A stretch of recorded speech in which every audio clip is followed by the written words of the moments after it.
여러분 기억하실지 모르겠는데 지난 주간에 특별 새벽 기도회가 있었습니다. 그때 우리 교회가 개척한 동행 한빛교회 이다루 목사님이 오셔서 몰두라는 제목으로 한 주간 말씀을 전해 주셨습니다. 그 말씀을 요약해서 여러분께 조금 나누고자 합니다. 먼저 첫날은 혁신이라는 말씀을 하셔서 혁신, 감각 없는 자가 되지 말자, 무감각하게 살고 감동이 없게 살지 말자. 혁신의 반대말은 타성이다. 혁신이라는 건 새로운 것만이 아니라 예전부터 있었던 것, 거기에서 우리가 새로운 가치를 찾아내는 것이다. 예수께서 새 계명을 주셨는데 서로 사랑하라 하셨다. 이것만큼 혁신적인 것도 없다. 이제 우리가 가장 혁신적인 그리스도인이 되자. 이게 첫날의 말씀입니다. 둘째 날은 성경에 대한 얘기를 하셨습니다. 성경은 위험한 책이다. 성경을 읽을 때 하나님의 뜻은 너무나 분명하고 명확한데 우리가 그걸 선별해서 원래의 뜻을 가리고 있지 않은지 돌아보자.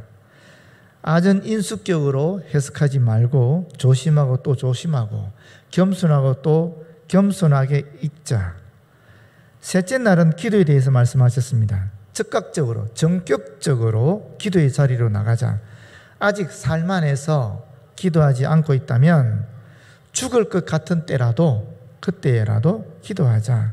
그런 모습이 염치 없이 보일 수도 있지만 그런 기도가 오히려 가장 세련된 기도이다. 그 어떤 것도 예를 들어 내 생각도 내 열심도 내 결단도 내 계획도 절대로 기도보다 앞서지 않게 하자. 우리가 한번 기도의 고수가 되보자. 네 번째 날은 전도입니다. 어느 날 밤에 10시 좀 넘어서 목사님에게 전화가 걸려왔어요. 위계에 의한 간음죄로 7년간 교도소에 있다가 막 출소한 범죄자이자 조현병이 있어서 극단적인 행동을 하는 한 청년이 예배에 참석할 수 있겠냐라고 묻는 전화였습니다. 그래서 목사님이 교회의 안전도 생각해야 되겠고 또 자녀의 문제도 있으니까 그분을 위한, 한 사람만을 위한 예배를 드렸답니다. 그러면서 우리 목사님께 어떤 생각이 들었냐면은 내가 한 사람을 위한 예배라고 포장을 하고 끝내 다 같이 예배하지 못하고 그것이 나와 교회의 안전을 위함이다 생각했던 것이 정말 맞는 것인지 틀린 것인지 지금도 하나님께 묻고 있다. 그러면서 나는 교인 수에 집착하는, 성장에만 집착하는 그런 목사가 아닌가 하고 뒤늦게 깨달았다라는 것입니다. 반면에 동행 한빛교회 성도들은 정말 조금씩 각자가 스스로가 성숙한 그리스도인이 되어가고 있다라는 것입니다. 그러니까 앞으로 우리 동행 한빛교회는 좋은 교회가 될 것이다. 이렇게 말씀을 하셨어요. 여기 지금 애들이 와서 굉장히 떠드는 거 아니에요, 지금 보니까.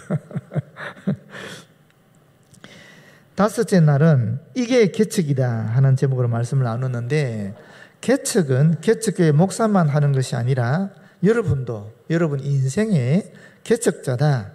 개척이란 새로운 길을 가는 것인데 그것은 하나님께 돌아가는 것이다. 하나님께로만 돌이키는 것이다. 하나님의 바람은 하나님보다 더 사랑하는 우상 그거 다 버리고 하나님만 바라보는 것이 그분의 유일한 바람이다. 그런데 우리가 우상을 섬기고 악을 행하는 이유는 바쁘기 때문에, 여유가 없기 때문에, 초자기 때문이다. 그것을 다른 말로 하면 믿음이 부족하기 때문이다. 믿음이 없는 것은 아닌데 믿음은 있기는 있는데 부족하기 때문에 우리가 악한 길로 간다. 그래서 마지막 날에는 욕심이 생긴다는 제목을 말씀을 전했습니다. 내 인생을 예수님께 진짜 한번 걸고 몰입해보자.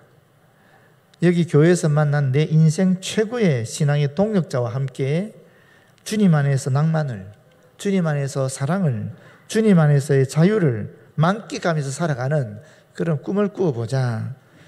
포기하고 있었다면 다시 한번 꿈꾸는 그런 그리스도인들이 되자. 이런 말씀들이었어요. 교회를 개척하고 만 3년을 지내면서 그분 안에 있었던 그런 많은 갈등들과 아픔들과 또 겪었던 경험들을 진솔하고 솔직하게 그대로 나누셨는데, 그것이 참여했던 분들이 굉장히 큰 은혜가 되고 감동이 되고 또 저한테도 큰 깨달음과 또 은혜를 주었습니다. 우리 교회는 이 정도면 괜찮잖아요, 그죠? 뭐 크게 문제 없지 않습니까?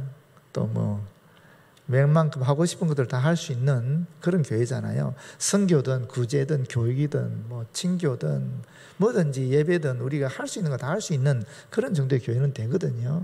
그런데 지금 17명, 20명이 안 되는 교인들과 함께 지난 3년을 살아오면서 엄청난 그런 아픔도 있었고 갈등도 있었고 또 고통도 있었고, 그러면서 주님을 간절하게 찾는 그런 시간도 있었고 또 주님으로부터 받은 은혜도 있었고, 그런 것들을 다 나누었는데 정말 거기에서 우리 이런 목회를 하는 저희들 같은 저 같은 경우에 느끼지 못하는 그런 야성 그런 것들을 정말 느껴봤어요.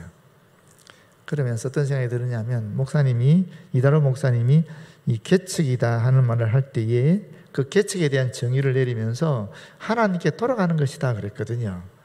그런데 개척교회에서는 그렇게 얘기할 수 있을 거예요. 근데 사실 하나님께 돌아가는 것은 개척이라기보다는 개혁이거든요. 그거는 우리들 입장에서는 개혁입니다. 개혁이기 때문에 그 말씀 받아서 개혁의 부흥이라는 제목으로 함께 말씀을 나눠야 되겠다라고 해서 오늘 개혁이라는 말을 가지고 왔어요. 오늘 본문의 내용은 요시야의 종교개혁을 이야기하고 있습니다. 근데 여러분, 요시야가 누구냐면은 이스라엘 역사가들이 특별히 남유다 왕국에 있어서 북쪽 이스라엘 왕국에서는 괜찮은 왕들이 하나도 없었어요. 그런데 남유다 왕국에는 괜찮은 왕들이 3사람이 있었거든요. 첫 번째가 여호사밧 왕이고, 두 번째가 히스기야 왕이고, 그리고 세 번째가 요시야 왕입니다. 그런데 이 요시야 왕은 그 가정 환경이나 신앙의 환경이 결코 좋은 데서 태어난 건 아니에요. 물론 왕이니까 풍족하게 살았겠지만 그럼에도 불구하고 신앙은 그 가정이 조금 위태로운 가정이었어요. 요시야 왕의 할아버지가 누구냐면 므낫세 왕이었거든요. 므낫세 왕은 남유다 왕국을 55년간 통치했던, 가장 오랜 기간 통치했던 왕이에요.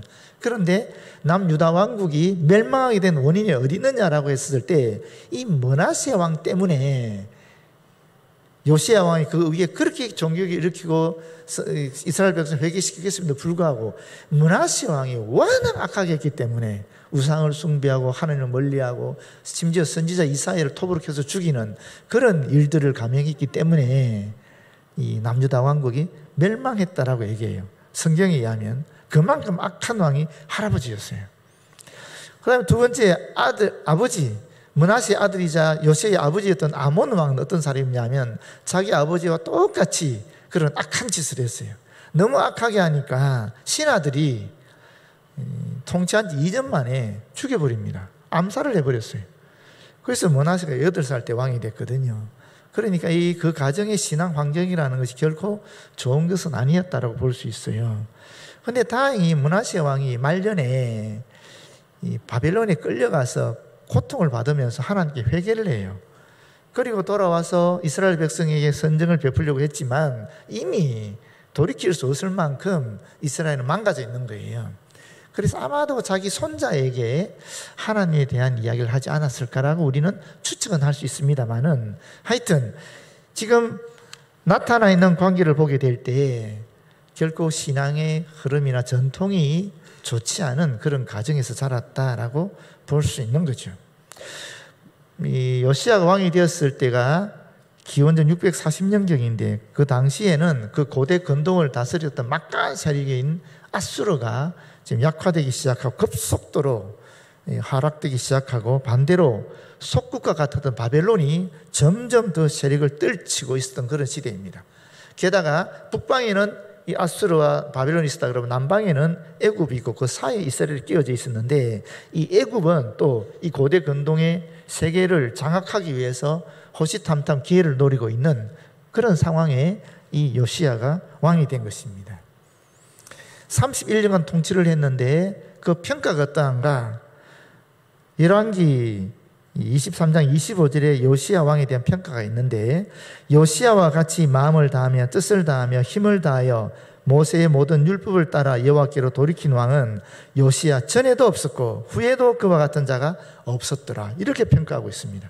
여러분, 요시야 전에 정말 대단한 왕이 있지 않았습니까? 하나님 마음에 합한 왕 누굽니까? 다윗이 있었잖아요. 그런데 다윗보다 더 하나님을 섬겼던 왕이 지금 요시야라고 얘기하고 있는 겁니다. 남왕국의 역사를 사실은 이 성경은 두 책이 기록하고 있어요. 하나는 역대기고 하나는 열왕기예요. 그래서 남왕국 역사 사실은 두 군데 다 있다고 볼 수 있어요. 그런데 이 역사를 기록하는 이 사관, 입장이 달라요. 역대기는 제사장의 눈으로, 다시 말하면 하나님의 사랑이라는 관점에서 본 남유대 왕국의 역사예요. 그러면 열왕기는 예언자적 입장이에요. 신명기 사가들이라 그러는데, 예언자들 어떻습니까? 하나님이 정의에, 공의에 입각해서 역사를 기록한 거예요. 그러다 보니까 여기 역대기에는 이 다윗이 저질렀던 그 범죄 사실이 없습니다. 바세바 사건이 없어요. 그런데 열왕기에는 바세바 사건이 기록되어 있는 거거든요. 그런 열왕기 사가들 입장에서 볼 때 정말 다윗보다 더 하나님의 말씀에 청중했던 인물이 바로 이 요시야다라고 얘기할 만큼 정말 훌륭한 왕이 요시야였다라는 겁니다. 그런데 이 요시야가 8살에 왕이 되었다가 이제 16살이 되게 되면 그때 하나님을 비로소 찾았다라고 3절이 기록하고 있어요. 그리고 20세에 종교개혁을 일으켰다라고 얘기하고 있습니다. 그게 요시야가 일으킨 1차 종교개혁입니다. 그때 무엇을 했느냐 하면은 우상을 척결하는, 그래서 더러워진 이 남쪽 유다 왕국과 또 북쪽 이스라엘까지 올라가서 그 땅에 있는 우상들을 다 없애는 그런 종교개혁을 해요. 그게 1차 종교개혁입니다. 6년 동안 그 일을 합니다. 당시 북쪽 이스라엘은 아수르가 지배하고 있었는데 어떻게 남쪽 유다 왕국인 이 요시야가 올라갈 수 있었냐면은, 아수르가 그 당시에 궁전에서 권력 투쟁이 있었고, 또 속국이던 바벨론은 더 강대하게 일어나고, 또 주변 국가 스구디아라든지 이런 쪽에서 이 아수르를 쳐들어왔었거든요. 침략하고 이러니까 막 내오외환으로 휩싸이다 보니까 이 아수르 입장에서는 이스라엘은 저 서쪽 끝에 있는 조그만 나라거든요. 거기까지 영향력을 행사할 수가 없었던 거예요. 그래서 북쪽 이스라엘이 거의 비어있는 상태가 된 거죠. 그래서 남쪽 왕국, 유다 왕국인 이 요시야가 위에까지 올라가서 이런 종교개혁을 감행할 수 있다는 거예요. 그 요시야에는 꿈이 있었어요. 남쪽 유다 왕국의 왕이긴 하지만 선민 이스라엘 통일 왕국, 북왕국을 회복하고자 하는 그런 꿈이 있었던 거죠. 그게 1차 종교개혁의 상황입니다. 그게 8절까지 나와요. 그 다음에 요시야가 6년간의 모든 그런 우상을 없애고 산당도 없애고 하는 모든 작업을, 종교개혁 작업을 마치고 이제 예루살렘에 돌아왔어요. 돌아와서 뭘 하느냐 하면 성전 수리를 하는 거예요. 예루살렘 성전을 수리하는데 거기에서 율법책이 하나 발견이 된 거예요. 아마도 이 요시야 선대에, 므낫세 왕이라든지 아몬 왕 시대에 워낙 선지자도 핍박하고 또 우상을 섬기고 하다 보니까 이 제사장 중에 한 분이 그 귀한 하나님 율법책을 아마 성전 어딘가에 감추어둔 모양이에요. 숨겼던 모양이에요. 그런데 그걸 수리하다 보니까 이게 발견이 된 거예요. 그런데 이 율법책이 진짜 하나님의 말씀인지 아닌지 알 수가 없는 거죠. 워낙 그런 구약의 전통 또는 하나님의 말씀이, 예언의 말씀들이 이어져 내려오는 전통이 끊어져 버렸으니까 무려 57년간의 엄청난 악한 왕의 통치 때문에 그게 끊어져 버린 거예요. 그러다 보니 이게 하나님 말씀인지 아닌지 알 수가 없는 거예요. 그런데 이것이 하나님의 말씀인지 아닌지를 확인하러 갑니다. 누구한테 가느냐 하면 여자 선지자한테 가요. 그것도 참 희한해요. 거기 제사장도 있고 또 서기관도 있고 율법학자들도 있었음에도 불구하고 여자 선지자한테 가서 이게 하나님 말씀인지 아닌지 검토받은 거예요. 확인받은 거예요. 그 선지자가 훌다라는 선지자입니다. 훌다. 근데 이 훌다 선지자가 이 율법책을 보면서 이건 하나님의 말씀이다라고 인정해 줬을 뿐만 아니라, 확인했을 뿐만 아니라 예언을 해요. 그 예언이 남쪽 유다 왕국에 대한 예언입니다. 그 예언의 내용은 쉽게 말하면 므낫세 왕의 악한 통치의 결과 이제 이스라엘은, 남쪽 유다 왕국은 멸망한다는 말입니다. 그러나 요시야 왕이 하나님께 돌이키기 때문에 요시야 왕의 생전에 그런 일이 일어나지 않고 요시야 왕이 죽은 다음에 남유다 왕국은 멸망할 것이라는 예언을 하는 거예요. 실제로 요시야 왕이 죽자마자 그 다음 왕 여호아하스는 애굽에 끌려가게 되고, 또 그 다음 형이었던 요야김 다 바벨론에 끌려가고 하면서 결국 유다 왕국은 시드기야 왕 때에 요시야의 아들인 시드기야 왕 때 결국 망하고 말거든요. 그런 이야기를 하는 거예요. 그럼에도 불구하고 그 예언을 듣고 또 요시야 왕 율법책을 읽으면서 자신의 마음을 찢고 옷을 찢고 하나님께 회개하면서 다시 한번 하나님 말씀에 근거한 종교개혁 운동을 일으킵니다. 그게 오늘 본문에 나오는 내용입니다. 한번 보십시오. 보시게 되면 어떤 내용인지.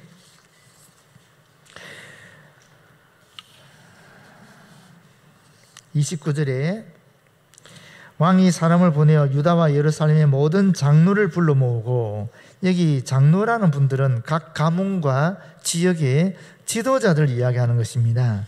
여호와의 전에 올라가매 유다 모든 사람과 예루살렘 주민들과 제사장들과 레위 사람들과 모든 백성이 노소를 막론하고 함께한지라.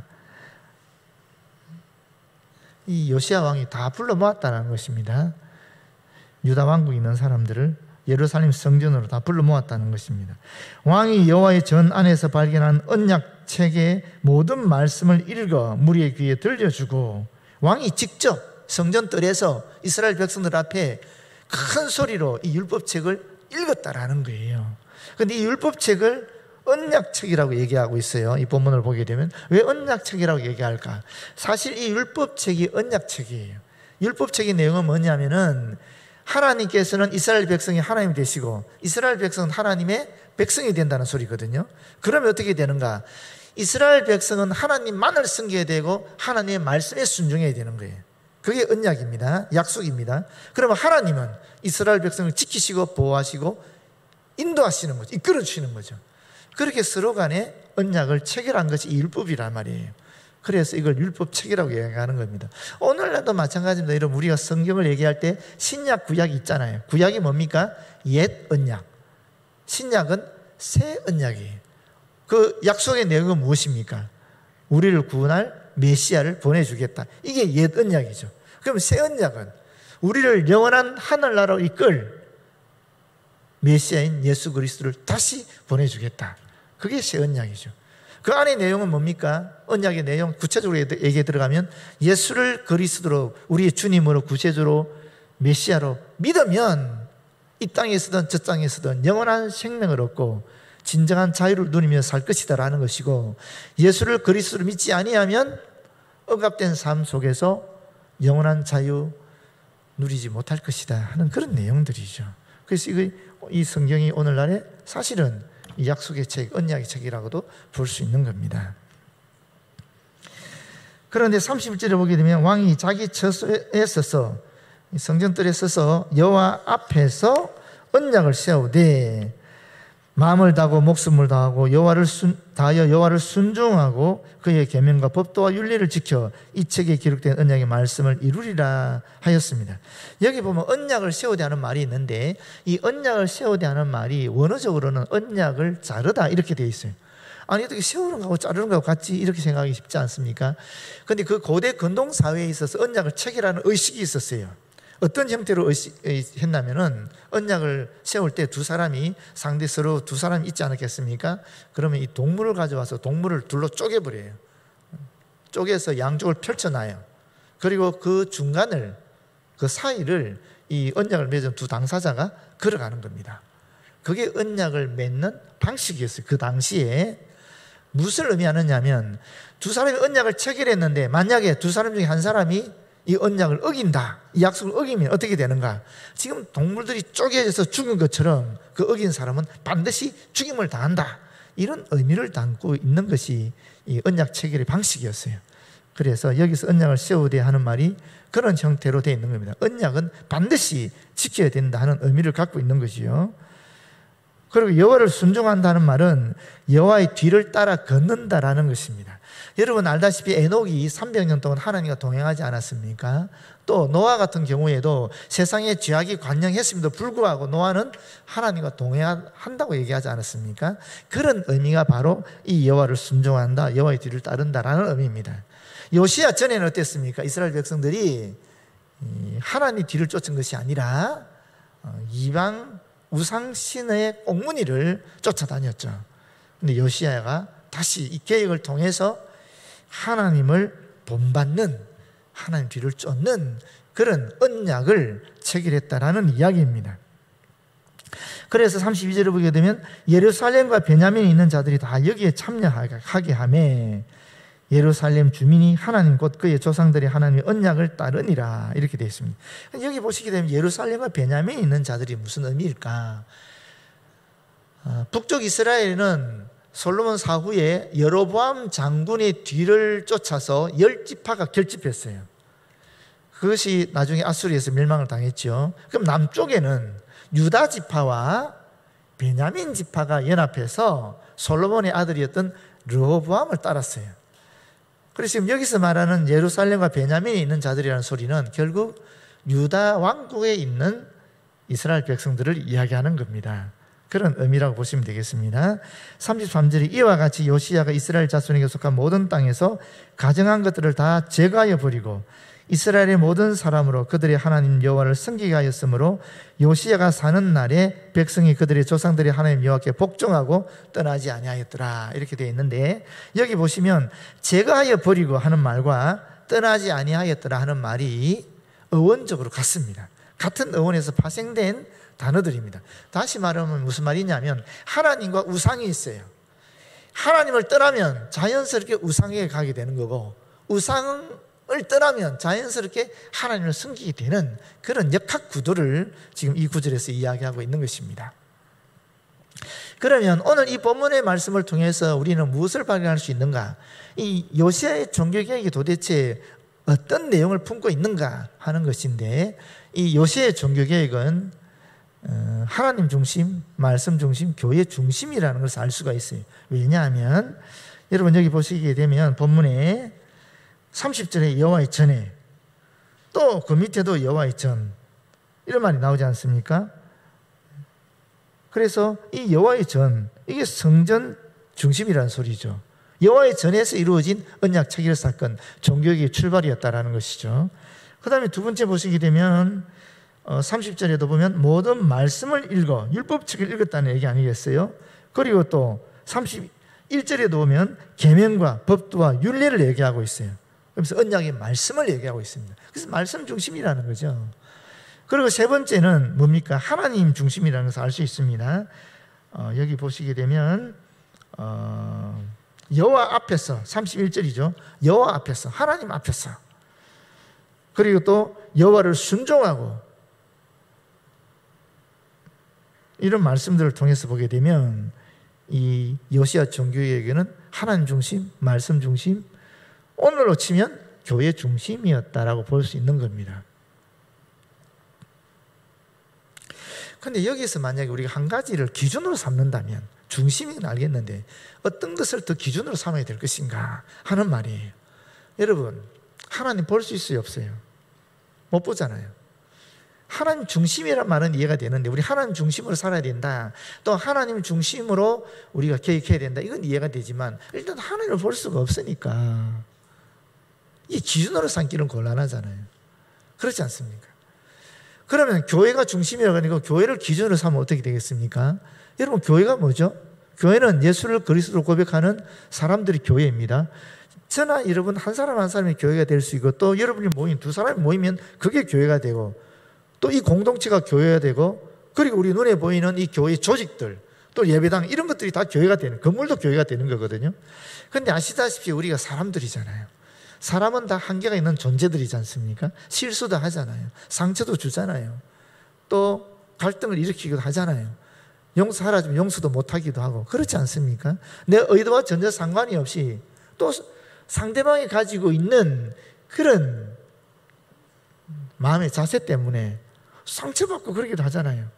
내가 잘못해서 상처받기도 하지만 내가 사실은 위한다고 했는데 상처받는 경우도 있잖아요.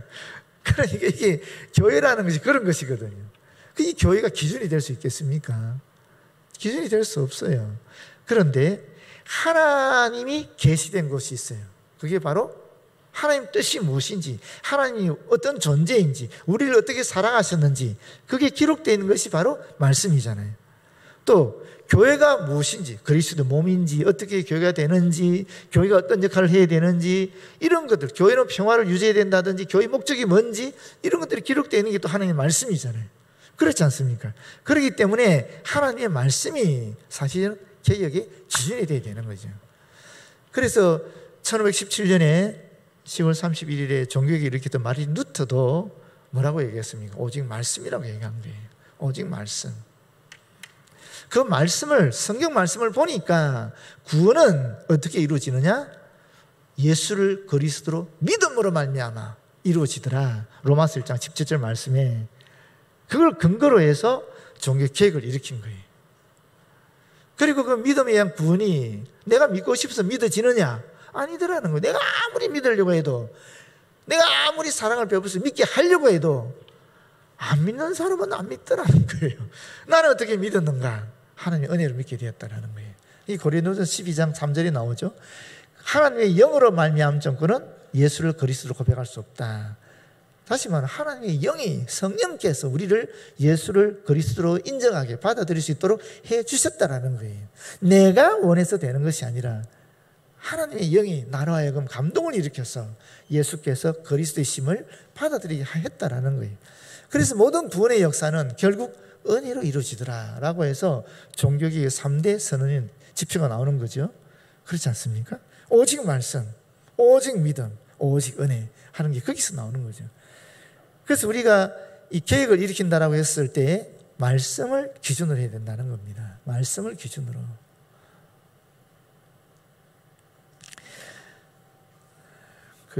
혹시 여러분 솔제니친이라는 분을 혹시 아세요? 여러분들은 잘 모를 수 있어요.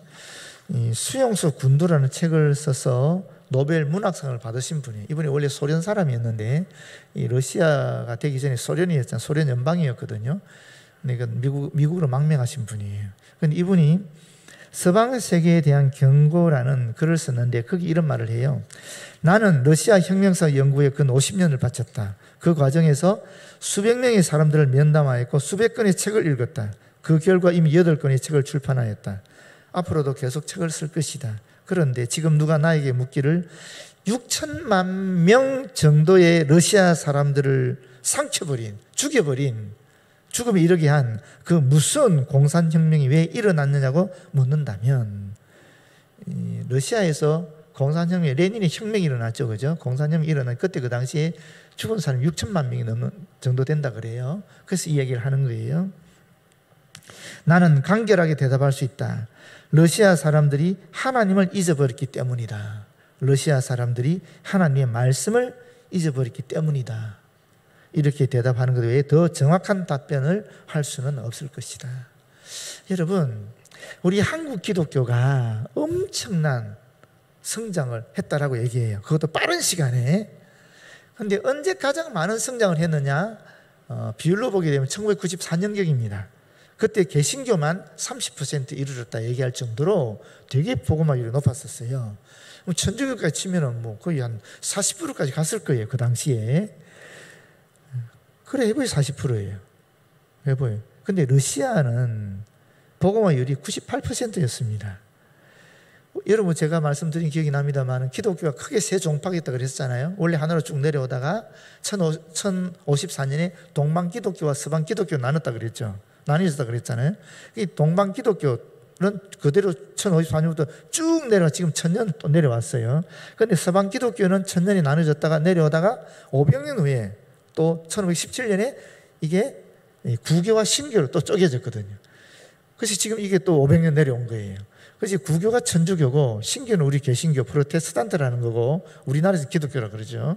그리고 이게 동방 정통교회라고 해서 정교회가 있는 거예요. 이 정교회도 몇 가지 갈래가 있는데 러시아 정교회라든지 모스크바 정교회 같은 얘기구나. 또 그리스 정교회, 또 콥틱 뭐 이렇게 여러 가지 교파들이 또 있어요. 그런데 이 정교회가 본부가 사실은 러시아에도 있었어요. 지금도 러시아 우크라이나 전쟁에 보면 총대주교라는 사람 나오잖아요. 그 정교회의 대표거든요. 천주교로 치면 교황이고 우리 교단으로 치면 총회장이고 이런 분이 거긴 총대주교라 그래요. 그런데 러시아는 그 당시에 복음화율이 98%였습니다. 다 하나님을 알고 있었어요. 하나님을 알고 있었습니다. 그런데 솔제니친이 보게 될 때는 하나님을 제대로 믿지 않았다라는 거예요. 그리고 하나님의 말씀을 러시아 사람들이 잊어버렸다라는 거예요. 그때 공산혁명이 일어나게 되었고 그리고 6천만 명이나 되는 사람들이 죽임을 당했다라는 거예요. 우리 지금 다 하나님 알고 있죠. 다 아니까 여기 있는 거 아닙니까? 하나님 말씀을 제대로 알고 있습니까? 물어보면 좀 미안한 마음이 들죠, 그죠? 우리가 하나님을 알고 있지만 제대로 믿지 아니하고 하나님 말씀을 공부하지 아니하면 우리도 러시아와 같은 상황이 도래할 수도 있다 하는 이야기입니다. 그렇기 때문에 우리가 더욱 말씀으로 돌아가서 우리의 신앙을 개혁해야 된다라는 거죠. 그러면 이 하나님 중심, 말씀 중심, 교회 중심으로 요시가 종교를 일으켰는데 구체적으로 어떤 계획을 일으켰는가? 두 가지입니다. 하나는 우상 척결이에요. 철저하게 우상을 없애는 작업이었어요. 더 철저하게. 그런데 여러분, 우상이 뭐죠? 우상은 하나님보다 더 귀하게 여기는 것이 우상이에요. 그런데 이 우상은 세 가지라고 저는 생각해요. 첫 번째는 사람. 하나님보다 더 귀하게 여기는 사람. 두 번째는 하나님보다 더 귀하게 여기는 사상. 세 번째는 하나님보다 더 귀하게 여기는 사물. 사람 보십시오. 내가 하나님보다 나를 하나님보다 더 귀하게 여길 수 있죠, 우리가. 그럼 내가 우상이 된다라는 거예요. 내 부모, 내 형제 또는 뭐 내 자매 또는 내 친구 또는 내 자녀, 그런 존재들을 하나님보다 더 귀하게 여기면 그것 또한 우상이 될 수 있다는 겁니다. 사상은 뭘까요? 사상은 생각이잖아요. 생각. 여러분 이루고 싶은 꿈이 있지 않습니까? 저도 이 대덕한빛교회 목회자로서 꿈이 있지 않겠습니까? 좀 우리 교회가 부흥했으면 좋겠다. 그런 꿈이 있지요. 그런 목표가 있지요. 여러분도 이루고 싶은 그런 꿈이 있을 거예요. 어떤 비전 같은 것도 있을 것이고 내 인생의 목표라는 게 있을 거예요. 그런데 여러분 저의 경우를 볼게요. 이 교회가 좀 성장했으면 좋겠다. 부흥했으면 좋겠다. 그래서 정말 사람들이 막 버글버글하고 많아지면 좋겠다. 그러면 내가 노예 가서도 큰 소리 치고 총회 가서도 좀 자랑스럽게 얘기할 수 있고 신문에도 막 우리 교회 얘기하고 이렇게 할 수 있을 건데, 그러면 그게 우상이라는 거예요. 그렇지 않습니까? 교회가 왜 부흥해야 되죠? 주의 복음을 전하기 위해서. 교회가 왜 성장해야 됩니까? 구원의 방주가 되어서 더 많은 사람들을, 더 많은 생명들을 구원하기 위해서, 결론적으로 말하면 하나님께 영광 돌리기 위해서, 하나님 나라를 확장시키기 위해서 이 교회가 부흥하고 성장해야 된다. 이거는 하나님 기뻐하시는 일이지만, 그러나 교회 부흥과 성장을 통해서 내가 좀 더 명예롭고 좀 더 사람들에게 알려지기를 원하고 더 많은 곳에 나타나기를 원한다 그러면 이건 우상이죠. 남들이 볼 때는 목적이 고상할 수 있지만은, 그러나 하나님 보실 때는 그건 우상이 된다라는 겁니다. 여러분도 마찬가지예요. 여러분들이 원하는 꿈이 있을 거예요. 이상이 있을 거예요. 목표가 있을 거예요. 그런데 그것이 나를 위한 것이다. 그때는 우상이 되는 거죠. 아니야, 나는 이 목표를 통해서 하나님께 영광 돌리고 싶어. 나는 이 목적을 통해서 정말 하나님을 전해서 수많은 사람들을 구원시키고 싶어, 이 나라를 잘되게 하고 싶어, 뭐 이런 거라면 그건 우상이 아니겠죠. 하나님이 기뻐하시는 일이겠죠. 또는 어떤 분들 같은 경우는, 어르신들 경우이지만 어떤 정당의 그 꿈이 자신의 이상이 될 수도 있는 거예요. 그래서 이데올로기가 이상이 될 수도 있는 겁니다. 그래서 이 생각이, 이 사상이 우상이 될 수도 있다는 겁니다. 마지막으로는 사물이죠. 사물. 물질이죠. 물질. 내 부모가 물려준 유산이라든지, 또는 애인이라고 하면 죄송하고 사랑하는 사람 나에게 준 어떤 뭔가 의미가 담겨있는 이것이 주님보다 앞서면 그게 다 우상이 되는 거죠. 이거는, 이 물질의 문제는 너무 심각한 것 같아요. 그래서 예수님이 직접 언급을 했어요. 마태복음 6장 24절에 한 사람이 두 주인을 섬기지 못할 것이니, 두 주인이라고 그랬어요. 한 사람이 두 주인을 섬기지 못한다라는 거예요. 그런데 이 두 주인 중에 하나가 누구냐면 하나님이에요. 그런데 그러면 하나님이 한 주인이 된다면 또 다른 쪽 상대가 되는 주인이 누구냐? 재물이래요. 너희가 하나님과 재물을 겸하여 섬길 수가 없느니라. 그러면 하나님만큼 대단한 영향력을 끼치는 것이 물질이라는 거예요. 재물이라는 거예요. 그렇지 않습니까? 여러분, 이 본문에 있는 재물을 원어로 보면 만문이라고 되어 있어요. 만몬. 만몬이 어디서 나온 단어인지 아십니까? 만몬이라는 것은 믿습니다, 신뢰합니다 하는 단어에서 나왔어요. 근데 우리가 일상적으로 예배 시간에 쓰는 말이 있죠. 아멘. 그 아멘의 뜻이 믿습니다, 신뢰합니다는 뜻입니다. 그러니까 아멘이란 말과 만몬이란 말이 같은 어원을 가지고 있는 단어예요. 그래서 이게 가장 강력한 우리 시대의 우상이 될 수 있는 거죠. 사실은 하나님과 재물은 같이 섬길 수 없다라는 거예요. 바람직한 상태는 어떤 겁니까? 하나님께서 우리의 생명의 주인이십니다. 하나님께서 우리의 물질의 주인이십니다. 하나님께서 우리의 모든 그런 삶의 주인이십니다. 우리가 그렇게 고백하지 않습니까? 그러면 하나님께서 우리 이 물질을, 우리의 생명을, 우리의 어떤 달란트, 재능들을 맡기신 거죠. 그래서 우리에게는 무엇이 있다라는 겁니까? 청직이라는 직분, 사명 또는 의식이 있게 되는 겁니다. 하나님 것인데, 모든 것이 하나님의 것인데 그것을 내가 청지기로서 하나님께서 대신 맡아서 관리한다라는 거예요. 내 생명도, 내 재능도, 내 물질도 그렇게 관리한다라는 것입니다. 그러면 내 재능을 어떻게 써야 되겠습니까? 하나님 뜻대로 써야 되는 거죠. 내 생명도 하나님 뜻대로 써야 되는 겁니다. 내가 가진 물질도 하나님의 뜻대로 써야 된다는 겁니다. 그럴 때 내 생명이든 내 재능이든 내 물질이 우상이 되지 않는 겁니다. 하나님이 기뻐하시는 것이 된다는 것입니다. 그런데 만약에 그렇지 않으면 우상이 되는 거죠. 이것이 첫 번째입니다. 그럼 두 번째는 뭐로 나타나느냐? 두 번째는 회개 운동으로 나타났습니다. 요시야 같은 경우에 요시야의 종교의 핵심은 회개 운동인데, 우리가 보통 회개한다 하면 하나님께 기도하고 말로 또 마음을 찢고 이 정도로 끝나지 않습니까? 솔직히. 그런데 요시야는 그렇게 하지 않았습니다. 자신의 마음을 찢고 하나님 앞에 죄 고백했을 뿐만 아니라 실천했다라는 거예요. 말씀 그대로 실천했다라는 것입니다. 여러분, 아무리 좋은 말을 한다 할지라도 실천하지 않으면 그 말이 무슨 의미가 있습니까? 아무리 좋은 생각을 가지고, 아무리 좋은 마음을 가지고, 아무리 좋은 말을 한다 할지라도 실제로 내 행동이 따라가지 않으면 내 삶에는 아무런 변화가 없는 것 아니겠어요? 그렇지 않습니까? 그래서 실천해야 힘이 있는 것입니다. 실천해야 내가 변화되고 내 삶이 변화되고 세상을 변화시킬 수 있는 겁니다. 실천하지 않으면 아무런 의미가 없는 것입니다. 그런데 요시야는 실천했다는 것입니다. 하나님 말씀 그대로 실천했다는 것입니다. 말로 멈춘 게 아니라는 거죠. 마음을 찢는 거로 끝난 게 아니라는 것입니다. 행동으로 실제로 말씀 그대로 했다라는 것입니다. 제가 마지막 한 가지 말만 이야기만 하고 설교를 맺도록 하겠습니다.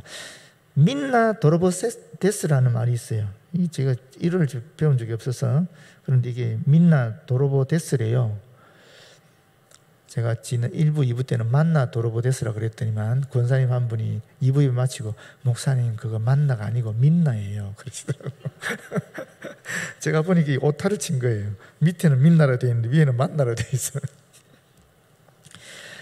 1982년에 모 방송국 드라마로 이 거부실록을 했어요. 방영한 적이 있습니다. 그때 공주의 갑부였던 김갑순이라는 사람 일대기가 나왔어요. 이 사람이 어떤 사람이 원래 공주 출신의 고아였습니다. 그리고 공주 감령에서 종으로 일을 했던 사람이에요.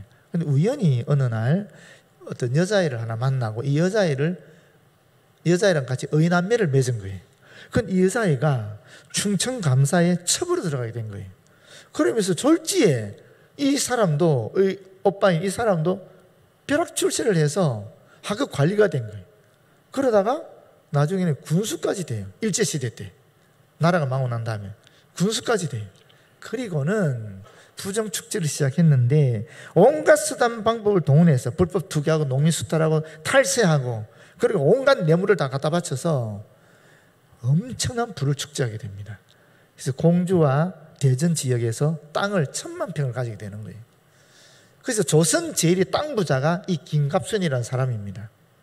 이 사람이 원래 이 충남도청이 공주에 세워지게 돼 있었거든요. 그런데 대전에 땅이 더 많았던가 보죠. 자기 땅을 위해서 뇌물을 엄청나게 일본 관리들에게 준 거예요. 그 당시 총독부 관리들에게 줘서 이 도청 소재지를 대전으로 땡겨버린 거예요. 옮겨버린 거예요. 그래서 어느 날 대전에 이 기차가 깔리고 충남도청이 된 겁니다. 이 김갑순이라는 사람 때문에 대전이 이렇게 발전한 거예요. 이분의 역량입니다. 그러다 보니까 이 사람에 대해서 얼마나 욕을 많이 했겠어요. 부정축제했으니까. 그때 핑계삼한 말입니다. 그리고 또 이 사람이 일본 고급 관리에게 뇌물을 주면서 내뱉은 말이기도 합니다. 그게 바로 민나 도로보데스라는 말입니다. 무슨 뜻이냐면 세상이 전부 도둑놈들 뿐인데 왜 나만 갖고 그래? 하는 말입니다. 굳이 요시아처럼 이렇게 개혁해야 되나? 말씀을 기준으로 해서 하나님 중심으로 말씀 중심으로 교회 중심으로 이렇게 살아야 되나? 뭐 이 정도면 괜찮지 않나? 지금도 신앙생활은 시장이었고 어차피 예수 믿고 천국 갈 것이고 지금도 뭐 괜찮은데 굳이 요시아처럼 이렇게 철저하게 철두철미하게 굳이 해야 되나? 피곤하게? 다 그런데 예수 믿는 사람 다 그런데 굳이 이렇게 해야 되나? 그런 생각이 들 수 있지 않겠습니까? 우리 가운데. 근데 여러분 성경을 보게 되면 예수 믿으면 어떻게 되는 거죠? 진리를 알지니 진리가 너희를 자유케 하리라 그랬잖아요. 진리가 누굽니까? 내가 곧 길이요 진리요 생명이니 예수 그리스도잖아요. 그럼 예수 그리스도를 제대로 알면 우리가 자유로워져야 되잖아요. 어디서 자유로워져야 됩니까? 관계에서 자유로워져야 되는 거죠. 마음의 상처에서 자유로워져야 되는 거죠. 미래에 대한 불안으로부터 자유로워져야 되는 거죠. 죽음의 공포로부터 벗어나서 자유로움을 느껴야 되는 거죠. 그렇지 않습니까? 그래야 되는 거잖아요. 예수 믿는 사람들인데 분명히 예수를 통해서 우리에게 자유를 준다 그랬는데 기쁨을 준다 그랬는데 세상이 줄 수 없는 그런 만족과 행복을 준다 그랬는데 왜 못 누리고 있습니까? 우리가 왜 그렇습니까? 왜 서로 비교하면서 열등감 느끼면서 직장 문제로 학문 공부하는 문제로 관계의 문제로 그렇게 상처받고 갈등하고 마음 아파하고 그렇게 하고 있냐는 거예요. 왜 그렇습니까? 예수님을 그리스도로 제대로 안 믿어서 그런 거죠. 말씀 그대로 믿고 살지 않아서 그런 거죠. 제대로 믿으면은, 말씀 그대로 실천하면 자유가 있습니다. 내가 어떤 상황에 산다 할지라도, 비록 지금 현재 내가 위기 속에, 지금 현재 내가 불안한 상황 속에 상황이 엉망진창이라 할지라도, 그러나 나에게는 예수를 향한 믿음이 있는 거예요. 그리스도를 향한 믿음이 있는 거예요. 하나님이 나와 함께 하신다는 믿음이 있으면 하나님이 사랑하는 자들에게 합력하여 선을 이루신다는 기대를 가지게 되는 거고, 그리고 우리가 알지 못하는 가운데 하나님의 은혜 속에서 문제들이 풀려나가는 것을 경험하게 된다는 것입니다. 진짜 믿으면 이런 일이 일어납니다. 어설프게 믿으면 이런 일은 안 일어나요. 좋을 때는 좋은데 나쁠 때는 나도 남들처럼 힘들고 고통스러운 경험을 하는 겁니다. 여러분, 하나님 말씀으로 돌아가시길 바라요. 예수 안에 자유가 있습니다. 진정한 만족이 있고 쉼이 있고, 그리고 기쁨이 있습니다. 평화가 있습니다. 여러분, 그 진정한 자유와 평화를 누리시길 바랍니다. 기도하겠습니다. 주님, 감사합니다. 말씀 그대로 믿고 말씀 그대로 살아 예수 그리스도 안에 있는 진정한 자유와 평화와 기쁨을 어떤 상황에서도 누릴 수 있도록 인도하여 주시옵소서. 예수님 이름으로 기도드립니다. 아멘.